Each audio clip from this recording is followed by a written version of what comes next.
What if you could keep 50 pounds of meat perfectly safe for 6 months with no electricity? It's not fantasy. Archaeologists have found bog butter still preserved after 4,000 years in Irish bogs. Ancient people even used honey to preserve meat, keeping it edible for months, sometimes years. These old principles still work.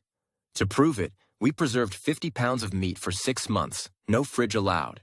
We will show you 3 legendary methods: salt curing, smoking, and pemmican, from the science to the final results. How do these methods defy modern food safety? It all starts by defeating one common enemy: water. Salt is the original preservation technology. Through osmosis, it pulls moisture from deep within the muscle tissue. Without sufficient water, the bacteria that cause spoilage simply cannot multiply and the meat is preserved. But salt also alters the meat's texture, making it firm and dense, and concentrates its natural flavors. However, for long-term storage without a fridge, regular salt is not enough. You must neutralize a specific deadly danger: botulism. This requires curing salts, like Prague powder.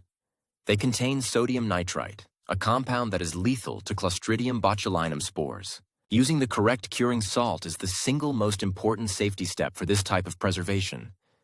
It is not optional. Our second method, smoking, also dehydrates but adds a chemical defense.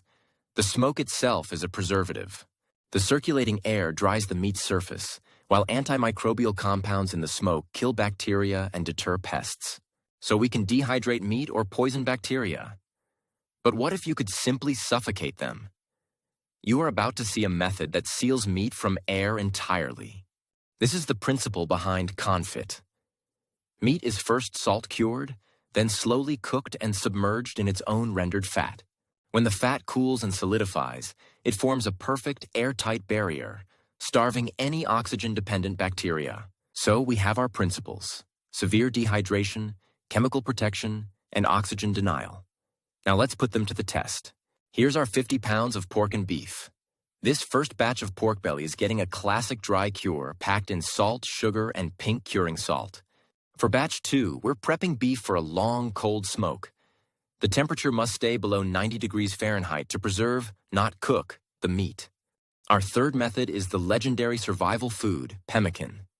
First, we dehydrate lean beef until it's brittle enough to pulverize into a powder. With the meats prepared, we hang the cures and store the pemmican in a cool, dark place. And now, we wait 6 months. Before we see the results, let's look at just how far these principles can be pushed by different cultures. Remember how fat can suffocate bacteria? Pemmican takes this to the extreme. Hot rendered fat is mixed with the meat powder, coating every fiber. This creates a total oxygen barrier at a microscopic level. One reason it can last for years, even decades. The ancient Inca had a different method. They used high-altitude freezing nights and sunny days for a natural form of freeze-drying. This wasn't an accident. It was advanced food science without modern equipment. The principles, not the tech, are what matter. A key detail for drying is using the right cut. Fat goes rancid much faster than muscle, so you must use the leanest meat possible and trim it well. The value of salt is written into our language. Roman soldiers received an allowance for it, a salarium, which is the root of our word salary. We're taught to fear the bacterial danger zone. These methods exist entirely within it. They make the environment uninhabitable, not cold.